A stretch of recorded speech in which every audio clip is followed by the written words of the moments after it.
우리 모두가 마음을 합하여 주님께 집중하고 주님을 높이고 경배할 때 하나님 아버지 우리 경배를 받아주시고 영광을 받아주시오며, 또 오늘 우리가 노래하고 헌금 드리고 하나님의 말씀을 배우고 결단할 때 그만큼 성령님의 도우심으로 우리 모두가 지혜와 지식이 늘어나며 하나님께 가까이 나아가고 또 복된 영적인 거룩한 결단들이 이루어지도록 오늘 하루 우리와 함께하여 주시옵소서. 오르지 않은 날씨 가운데 어제 안동으로 올라가시고 또 오늘 말씀 선포하실 원로 목사님 그리고 함께하시는 사모님 두 분 하나님께서 강력히 붙들어 주시오며 만나는 모든 분들께 큰 복을 끼치시고 유익이 되시고 또 안전히 돌아오시기에 하나님께서 사용하여 주시고 보호하여 주시옵소서. 예수님의 이름으로 기도했습니다. 네. 여러분 교재 챙기셨습니까? 예, 구원받은 것이 아닌 경우들 1번부터 6번까지 있는데 오늘은 5번, 6번입니다. 여러분 인쇄물에 4번이라고 되어 있는데 죄송합니다. 그것은 잘못이고요. 5번입니다. 5번. 그래서 오늘 5번과 6번 보시면서 이 내용을 마무리하도록 하겠습니다. 이 내용은 임동선 목사님이 쓰신 이 작은 책에 있는 내용에서 이 책 안에 총 장이 5장이 있는데 그 중에 마지막 장의 내용에 해당이 됩니다. 이 책은 건전한 구원교리라는 임동선 목사님 쓰신 책을 왜 쓰셨냐면 여기에 나오는 내용. 여러분 눈치채신 분들도 계실 수도 있어요. 소위 우리나라에 있는 소위 여러분 구원파라는 분들에 대해서 들어보셨죠? 이제 그곳에서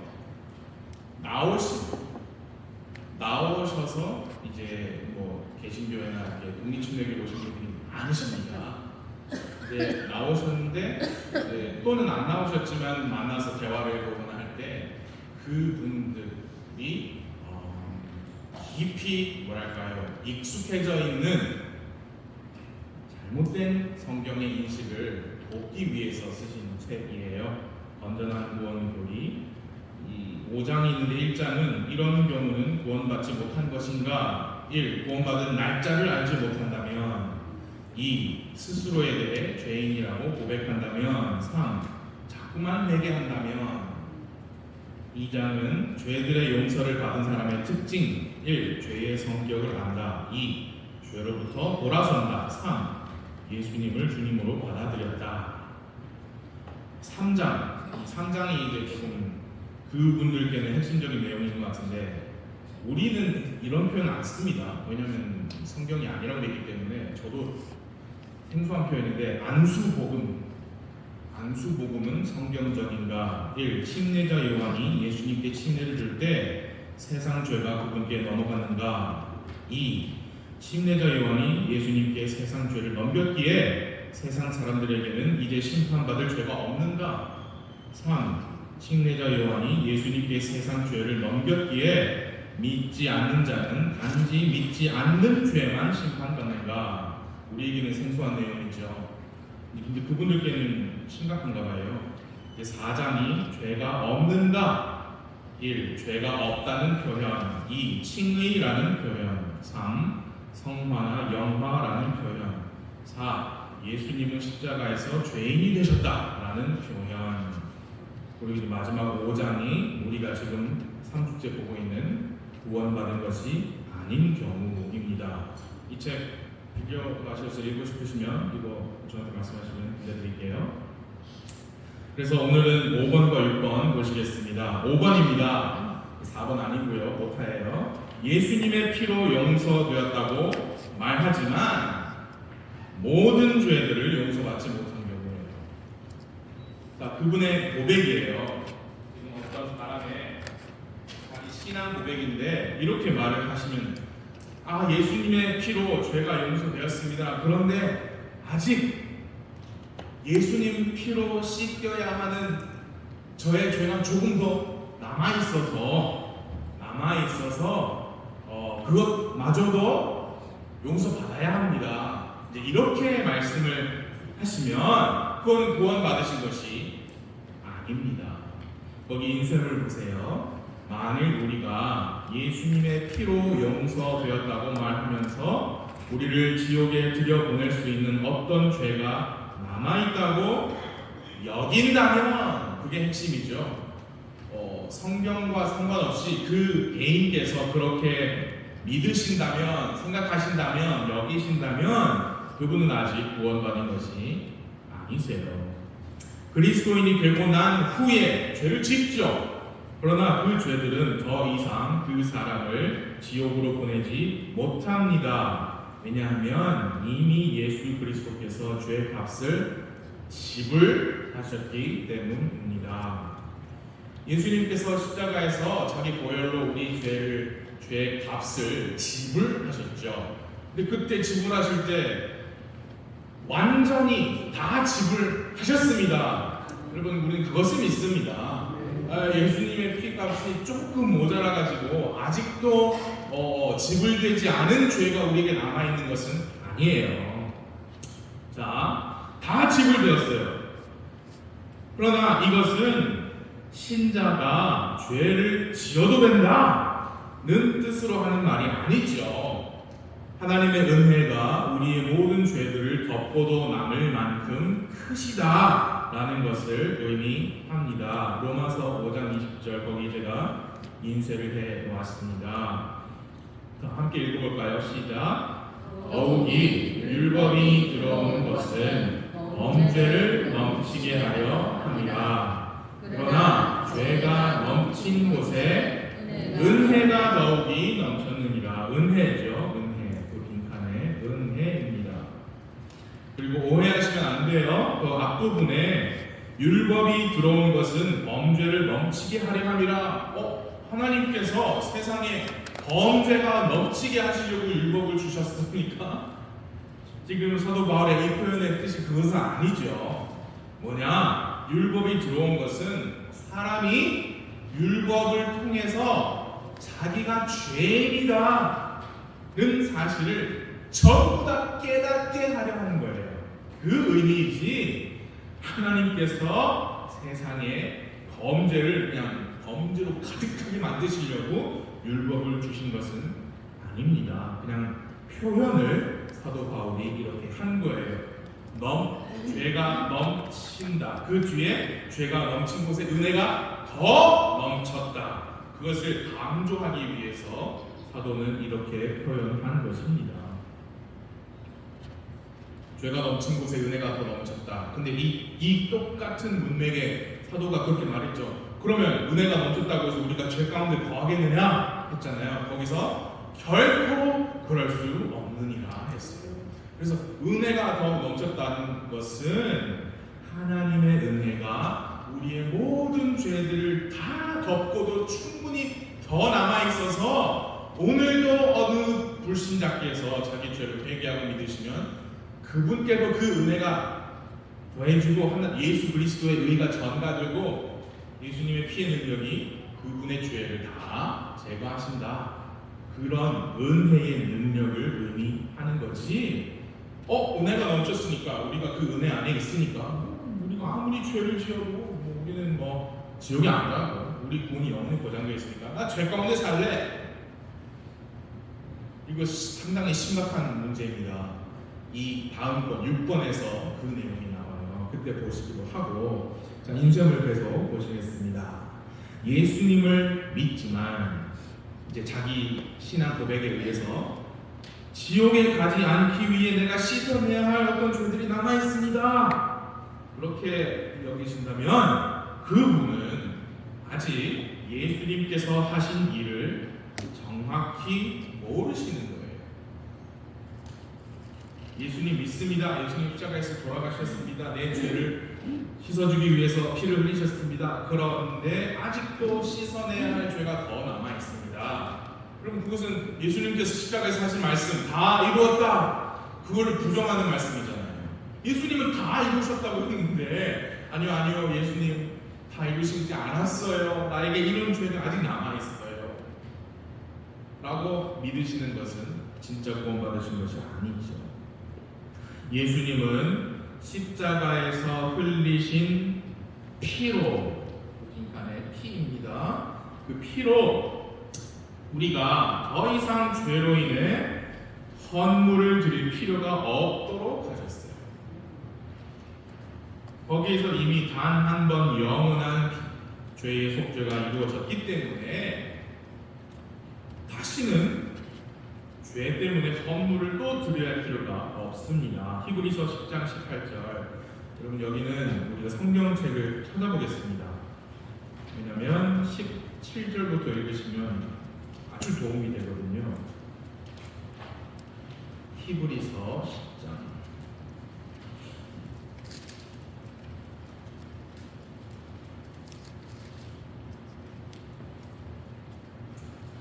히브리서 10장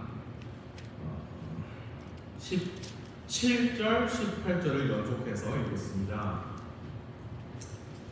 히브리서 10장 17, 18 찾으셨으면 시작.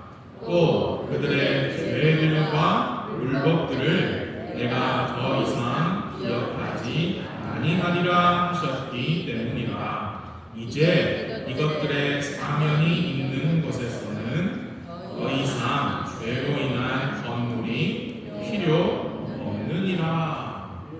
그래서 여러분 인쇄물에 18절만 나와 있는데 이제 이것들의 사면이 있는 곳에서는 했을 때 이것들은 17절에 나와 있는 죄들과 불법들이죠. 죄들과 불법들이 예수님의 십자가 피로 그리고 그 피를 믿는 우리의 믿음으로 사면을 받았어요. 사면이 되었어요. 그러면 더 이상 죄로 인한 헌물이 필요 있다 없다? 없다는 거죠. 그래서 우리 이제 세상에서 일반적으로 말씀하는 개신교의 십자가는 비어 있어요. 천주교의 십자가는 늘 누가 매달려 있죠. 예, 그분들은 계속해서 매주 미사로 모일 때마다 예수님을 못 받고 다시 회개하고 다시 믿는 거예요.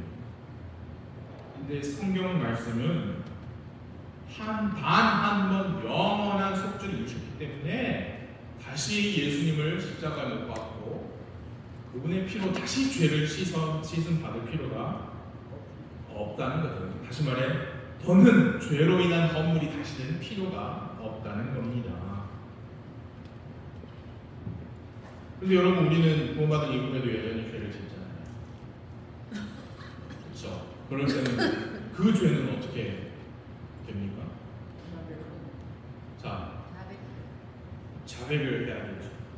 그러나 우리의 영원한 우리 혼에 관해서 그 죄는 하나님께서 이미 기억지 않으세요. 말씀하셨잖아요. 내가 더 이상 기억하지 않아요. 그러니까 우리의 혼의 영원한 운명, 영원한 생명에 관해서는 회개와 믿음으로 보면 그 순간 하나님께서 우리의 죄를 과거, 현재, 미래 모든 죄를 다 예수 그리스도의 피 아래에 두셨고 더는 없는 것처럼 여기신다니까요. 근데 없는 것처럼 여겨 주시는 거지 오늘도 내일도 우리가 죄를 지을 수 있고 그 죄는 실제로 있죠. 하나님께서는 예수 그리스도의 보혈로 그것을 없는 것처럼 여겨 주십니다. 그러나 우리가 죄를 지으면 그 죄는 있어요. 그리고 그 죄가 우리의 구원을 취소시킬 수 없어요. 우리를 다시 지옥 보낼 수 없어요.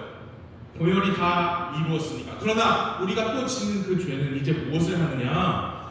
우리와 하나님 아버지와의 관계를 방해를 놓잖아요. 하나님과 올바른 관계를 늘 뜨겁게 친밀하게 유지하는 데에 방해가 되기 때문에, 그리고 이 죄가 이 방해되는 것이 있으면 뭐랄까요? 우리 조금 속된 표현으로 조금 걸리잖아요. 이 뭘 드셨는데 여기 걸린 것처럼. 전라도에서는 좀 껄쩍지근하다.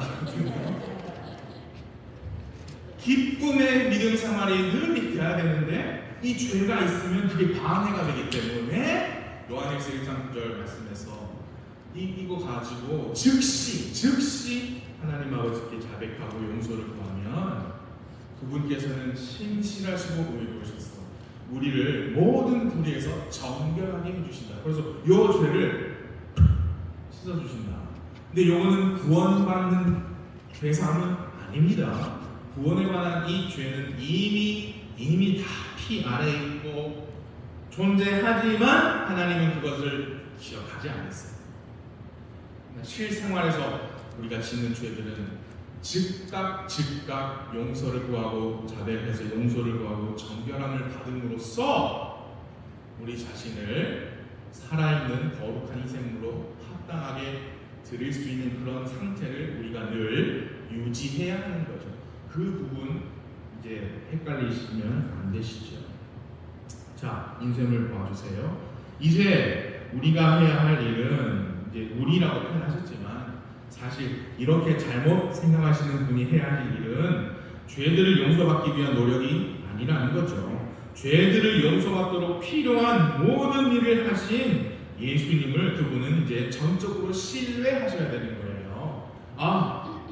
나에게 제거받아야 할, 씻음 받아야 할 죄가 더 남아있지 않구나 라고 예수님을 전적으로 신뢰하셔야 합니다. 우리는 모든 범법을 용서받았습니다. 골로새서 2장 13절. 모든 범법을 용서받았고요. 우리는 모든 죄에서 정결하게 되었습니다. 네, 조금 더 남겨두지 않으셨어요. 그럼에도 불구하고 여전히 용서받아야 할 어떤 죄들이 남아있다면 그분은 그 죄들로 인하여 심판을 피하지 못할 거예요. 하나님은 조금의 죄도 심판하셔야 하거든요. 여전히 조금의 죄라도 남아있는 죄인들은 의로운 자들의 회중에 들지 못합니다. 그러니까 자기 스스로 계속 하나님의 그 크신 그 피의 능력, 그 은혜를 자기 스스로 제한시켜버리는 거잖아요. 예수님께서는 다 이루셨다고 했는데 예수님 그 다 이루신다는 나에게 좀 남아있어요. 계속 그러면은 그게 뭐냐면 예수님 피의 능력을 전적으로 믿지 않는다는 거예요. 믿지 않으면 그건 아닌 거예요. 그건 아니면 여기 시편 1편 5편에서 말씀하신 의로운 자들의 회중 안에 서지 못하세요. 경건하지 아니한 자들은 심판대에 서지 못하고 죄인들은 의로운 자들의 회중 안에 서지 못하리로다. 의로운 자들의 회중, 우리가 언젠가 전부 다 예수님 앞에 모일 겁니다. 그렇죠? 그게 의로운 자들의 회중이에요. 그럼 불의한 자들의 회중도 있냐? 예, 있습니다. 그 모임이 있어요. 오늘 이제 오후 예배 마지막 설교 마지막 부분에 그거 볼 텐데 그렇게 예수님을 전적으로 믿지 않으시면 구원받지 않으신 것이죠. 그분은 의로운 자들의 회중에 서지 못하십니다. 그러므로 예수님의 피의 능력을 전적으로 믿으셔야 해요. 자, 마지막 페이지로 가셔서 구원받은 것이 아닌 경우 6번째, 죄 사함을 받았다고 말하지만 죄로부터 하나님께로 회개하지 않은 경우. 매우 중요합니다. 죄로부터 하나님께로 회개하지 않은 경우. 그리고 구원에 있어서 회개는 무엇입니까? 우리가 이제 이렇게 배우죠. 방향의 뭐라고 배워요? 전환이라고 배워요. 방향의 전환. 근데 그 방향은 물리적인 방향입니까? 동서남북이에요? 아니죠. 아니에요. 아무튼 죄인은 태어나면서 죄를 가지고 태어나잖아요. 그래서 그가 본성에 속한 자로서, 죄인으로서 자기 그 본성에 속한 길을 간단 말이죠. 그러다가 복음을 듣고 이 길은 내 눈에는 옳게 보여도 그 끝은 사망이구나 라고 그 길에서 하나님의 길로, 생명의 길로 방향 전환. 우리가 회개를 그렇게 배우잖아요. 여러분, 이것은요 자기 결단이에요. 자기 결단이에요. 이게 있어야 해요. 이 회개라는 게 있어야 해요. 이 회개라는 게 자기 결단이라는 게 없고 그냥 그 공성의 길, 죄의 길로 계속 가다가 내가 죄인이야? 근데 예수님께서 나를 위해서 이미 다 죽으시고 내 죄를 다 사해주셨어요. 오, 땡큐 라고 생각만 하는 것은 욕이 없는 거잖아요. 이거 매우 중요해요. 비슷한 얘기 같지만 아닙니다. 여기 인생을 보세요. 어떤 사람은 예수님이 누구신지 압니다. 어떻게 자기 죄를 용서받는지도 압니다. 예수님께서 흘리신 피의 효력이 무엇인지도 압니다. 그분께서 부활하셨다는 것도 압니다. 마치 여러분과 제가 책 몇 권 읽고 이슬람교나 불교가 뭘 가르치는지 뭘 믿는지 알 수 있는 것처럼요. 똑같아요. 우리가 그걸 백날 알아봤자 우리는 그걸 믿지 않죠. 그래서 믿음, 내가 나의 신뢰를 그 불교 교리 두느냐 안 두느냐, 그게 핵심이잖아요. 어떤 분들은 똑같아요. 예수님도 알고 어떻게 죄에서 사함받는 줄 알고 예수님의 보혈 그 능력을 다 알아요. 예수님 죽음 장사 부활 다 아세요. 하지만 믿기 전이나 믿은 후에나 죄에 대한 입장이 달라지지 않아요. 그렇다면 그는 구원받는 것이 아닙니다. 왜냐? 그 죄로부터 회개한 사실이 없이 자기에게 이로운 어떤 사실을 알게 된 것이 구원이라고 착각하시는 거예요. 죄의 길을 가요. 그래서 누굴 만나, 누가 복음을 전하는데 이미 당신의 죄는 다 십자가에서 다 정리되었어요. 어때요? 너무 솔깃하지 않아요? 너무 기쁜 소식이지 않아요? 그렇네요. 나쁠 거 없네요. 나 그런 예수님 나 믿을래요. 그렇게 믿었다 구원받았다 하시는 분들이 너무너무 많으세요. 방금 제가 말씀드린 그 가정의 대화에서 자기 죄에 대한 회개가 없잖아요. 그러니까 이런 거예요. 무슨 좋은 보험 하나 더 들죠. 그런 수준인 거예요. 이거 믿으면 죽어서 지옥 안 가고 천국에 간다고요? 나 믿을게요 그럼. 이 보험 들면 나중에 무슨 일이 있을 때 이렇게 혜택을 받는다고 나 보험 들을게요 그럼. 똑같은 거죠. 회개가 없어요. 회개가 없으면 이 사망의 길, 죄의 길에 대한 진정한 자기 성찰, 그게 없는 거예요. 이 죄 자체에 대한 인식이 변함이 없는 거예요. 보험이라는 게 그렇잖아요. 여러분 보험 많이 드셨을 거예요. 암보험, 무슨 보험. 보험 들으셨다고 여러분 그 질병에 걸리지 않기 위해서 음식 다 끊으시고 그러세요. 그냥 그대로 사시죠. 죄의 길을 계속 가다가 이런 좋은 보험이 있어요? 믿자야 본전인데 들죠 하고 가면 그 죄에 대한 인식이 바뀌는 게 없어요. 자기 삶은 그대로예요. 마태복음 7장 20절에 그런즉 너희가 그들의 열매들로 그들을 알리라 그랬어요. 회개가 없으면요 그 삶의 그 열매가 그대로 나옵니다. 죄에 대한 그분의 인식, 태도, 그런 게 그분이 믿었다고 말씀하시기 전이나 후나 변한 게 없어요. 근데 분명히 누가복음 5장 32절에서 예수님께서 오신 목적을 말씀하셨거든요. 나는 의로운 자들을 부르러 온 것이 아니요 다만 죄인들을 불러 무엇하게? 회개하게 하려고 왔다. 회개는 먼저 자기가 죄인이라는 걸 봐야 돼요. 그리고 내가 지금 걷고 있는 이 방향이 큰일 날 방향이구나. 그런 인식의 전환, 그리고 결단, 무슨 결단이? 회개하고 돌아서는 거예요. 무엇으로부터 회개하고 무엇으로 가는 거예요. From to. 그냥 자기 삶 살다가 이 보험 좋네? 하나 들게. 하나 더 추가.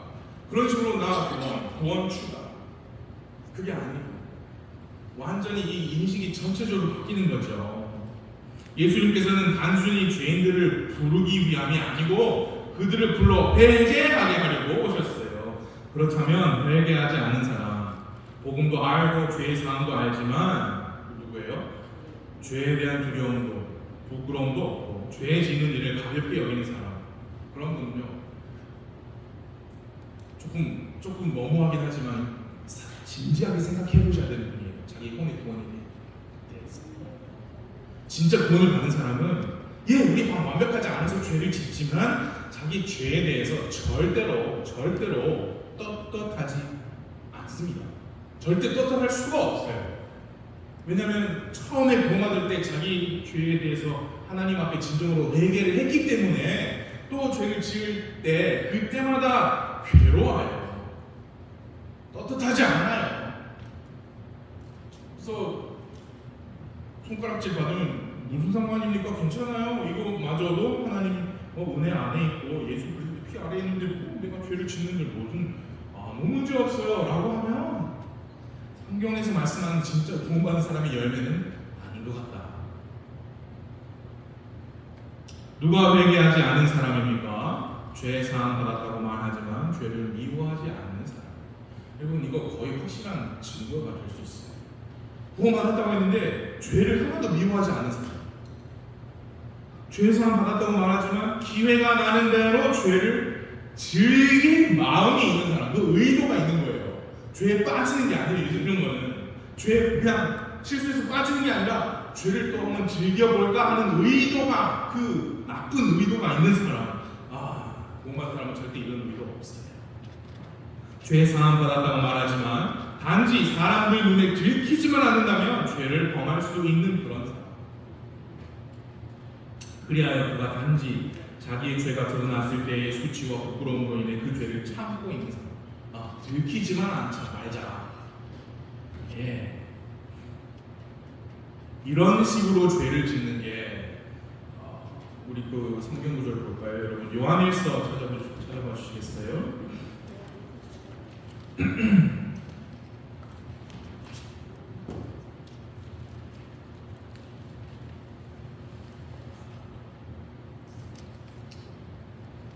요한일서 3장에도 그 말씀이 있고 더 쉬운 말씀이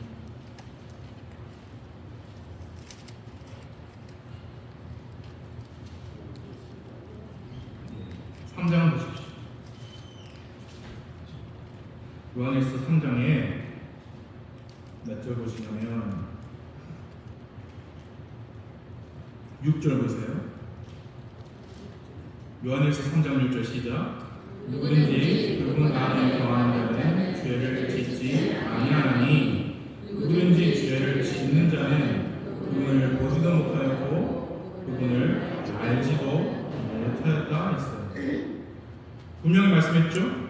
그분 안에 거하는 자는, 또 다시 말해서 구원받은 사람은 죄를 짓지 않는다 했습니다. 그런데 여러분 1장에 보세요. 1장 8절에 보세요. 이거 구분할 수 있어야 됩니다. 요한일서 1장 8절 시작. 만일 우리에게 죄가 없다고 우리가 말하면 우리는 우리 스스로를 속이며 또 진리가 우리 안에 없는 것이다 했어요. 10절도 보세요. 만일 우리가 죄를 짓지 아니하였다고 말하면 우리가 그분을 거짓말쟁이로 만드는 것이며 또한 그분의 말씀이 우리 안에 없다. 여러분 이거 어떻게 해결하시겠어요? 이거 아세요? 1장 8절과 10절에서는 우리가 죄가 없다고 말하는 건 거짓말이다. 우리는 죄를 짓는다. 지금 형제들아. 형제들끼리 말하는 거예요. 우리는 죄를 지어요. 우리한테 죄가 전혀 없다고 말하면 우리는 거짓말장입니다. 라고 말씀해놓고 아까 보신 3장 6절에서는 누구든지 그분 안에 거하는 자는 죄를 짓지 않는다고 했어요. 근데 저 목사님 저 어쨌든 죄 지은 것 같아요. 그러면은 여러분은 그분을 보지 못하고 그분을 알지 못해서 여러분 불신자입니다. 여러분 구원 받으세요. 진짜 구원을 받아서는 죄를 짓지 않습니다. 그는 의인이에요. 그렇게 비꼬아버리면 어떻게 하실 거냐? 무슨 의미냐? 1장 8절에서는 우리 현실로 그냥 이해하시면 돼요. 구원을 받은 사람도 죄를 지을 수 있다 없다? 구원받은 사람은 죄를 짓지 않습니다. 그건 거짓말이야. 어떤 사람들은 그건 내가 죄를 지은 게 아니라 내 속에 있는 죄가 죄를 지은 거야. 그건 말장난이고요. 죄를 지고. 그렇기 때문에 1장 9절이 그 말씀이죠. 만일 우리가 우리 죄를 자백하면 그분께서는 신실하시고 의로서 우리의 죄를 용서하시고 또한 모든 불의에서 우리를 정결하게 해주신다. 구원받은 사람의 일상생활 속에서 지을 수 있는 작은 죄들에 관하여 주신 말씀이에요. 현실이지. 혼의 구원이 아니에요. 근데 3장 6절에서 누구든지 그분 안에 거하는 자는 죄를 짓지 않는다. 이 말씀의 뜻이 바로 인쇄물에 나온 이런 내용이에요. 누구든지 그분 안에 거하는 자는 죄를 미워하는 사람이에요. 죄를 즐길 마음이 없는 사람이에요. 사람들의 눈에 들키지만 않는다면 죄를 범한다. 그런 생각을 아예 안 하는 사람이에요. 그분 안에 거하는 자는 죄를 짓지 아니한다. 여기서 짓는 죄는 뭐냐? 죄를 미워하지 않고 기회에 나는 대로 죄를 짓고 싶어하고 즐기고 싶어하고 들키지만 않는다면 계속해서 이 죄를 즐기고 싶고 이런 쭉 그 사람의 생활 습관적인 늘 항상 언제나 그 사람은 죄로 머릿속이 가득하고 어떻게 하면 안 들키고 죄를 내가 엔조이 해볼까 그런 마음으로 가득 찬 상태 그런 의도 그런 행위를 3장 6절에서는 죄를 짓는다고 말씀합니다. 이게 이제 영어나 우리 한국말에는 드러나지 않지만 제가 한학교에서 헬라어 배울 때 그렇게 헬라어는 그런 게 있다더라라고 배웠어요. 제가 너무 여러분께 그것까지는 말씀 안 드릴게요. 여러분 계속 반복적인 의미가 있다고 합니다. 그래서 여러분 ask, seek and knock 구하라, 찾으라, 두드리라 그 말씀에 이런 동사의 시제, 헬라어 시제가 있대요. 반복적으로 습관적으로 구하고 찾고 두드리고 그러니까 한 번 구하고 안 주시는데요. 성경 말씀 거짓말이네요. 그게 아니고 구하고 찾고 두드리고 하나님께서 예수님께서 말씀하시길 내가 너를 결코 떠나지 않고 버리지도 않으겠다 하신 말씀이 그냥 한 번 내가 너를 떠나지 않을게. 다음번에 떠날 수도 있어. 그게 아니고 끝까지 쭉 반복적으로 항상 always 늘 내가 너를 떠나지 않고 버리지 않겠다. 그리스도에는 그런 의미가 있다고 해요. 요한에서 3장 6절에서 그분 안에 거하는 자는 죄를 짓지 않습니다 라고 했어요. 그 말씀의 뜻이 이런 거예요. 늘 항상 내가 어떻게 하면 들키지 않고 죄를 지을까? 나는 죄를 짓고 싶어. 난 죄를 미워하지 않아. 오히려 사랑해. 늘 쭉 반복적으로 생활 습관적으로 그런 식으로 죄를 짓지 않는다. 누가? 그분 안에 거하는 자. 자, 그 밑에 내용 빨리 보고 마칠게요. 회개한 사람은 전혀 죄를 짓지 않는다는 말씀은 아니죠. 물론 그도 죄를 지을 수 있습니다. 그러나 근본적으로 죄를 혐오합니다. 여러분은 구원 받으신 여러분 근본적으로 죄를 혐오하십니까? 예. 왜냐? 죄가 예수님을 죽게 했기 때문이에요. 또 그것이 하나님께서 아주 가증히 여기시는 것이기 때문에 진짜 회개하고 공부하는 사람은 죄를 미워해요. 예수님을 사랑하기 때문에 죄를 싫어합니다. 이게 회개의 열매고 증거예요. 회개하지 않으면 멸망이에요. 죄의 길로부터 돌이키지 않았다는 거잖아요. 죄를 여전히 좋아한다는 얘기잖아요. 그럼 멸망입니다. 누가복음 13장 5절 그러나 너희도 회개하지 아니하면 다 그와 같이 멸망하리라. 그래서 진짜 구원을 받은 사람은 난 죄 사함 받았습니다 그렇게만 말하지 않아요. 저는 회개했습니다. 그래서 제가 설교 때도 늘 말씀할 때도 회개와 믿음을 늘 같이 말씀하는 이유가 거기에 있어요. 로마서 8장 1절 그러므로 이제 그리스도 예수님 안에 있는 자들에게는 정죄함이 없나니 이들은 육신을 따라 걷지 아니하고 성령을 따라 걷느니라. 왜요? 자기 죄의 길에서 빼앗겼으니까, 돌이켰으니까, 방향을 죄의 길로부터 바꿨으니까 이제 성령의 길로 가는 거죠. 회개와 믿음은 지폐의 앞 뒤와 같아서 분리될 수 없습니다. 구원 얻는 믿음은 회개를 동반합니다. 죄로부터 돌아서서 하나님께로, from to, 두 개가 다 있는 게 회개. 무엇으로부터 돌이키고 뭐에게 가서 달라붙는 거죠. 회개하지 않은 경우는 구원받지 않는 경우다. 구원받는 것이 아닌 경우들, 이렇게 해서 3주 동안 총 6개를 봤는데 도움이 되셨기를 바라겠습니다. 기도하고 이따가 11시 10분에 얘기하겠습니다. 하나님 아버지, 우리가 받은 이렇게 놀라고 큰 구원을 감사드립니다. 그리고 우리의 이 다시 태어남, 이 거듭남, 우리의 죄 사함, 이 놀라운 이 교리를 밝히 분명히 우리가 공부하고 알 수 있는 하나님의 말씀, 성경책을 주셔서 감사드리고, 이 성경대로 믿고 구원받은 이 신앙을 우리에게까지 이렇게 전에 받게 하신 하나님의 섭리를 감사드립니다. 성경적인 믿음 안에서 부산 성서 침례교회 그 믿음을 받아 세워졌고, 그 성경적인 복음만 선포하고 믿고 가르치는 이 주님 사역, 하나님 계속해서 우리를 사용하여 주시고, 흔들이 이 교회에 구원받아 더해지고 침례를 받고 주님 안에서 자라는 귀한 사역이 주님 오시는 그날까지 계속될 수 있도록 주님 복 주시옵소서. 예수님의 이름으로 기도했습니다. 네.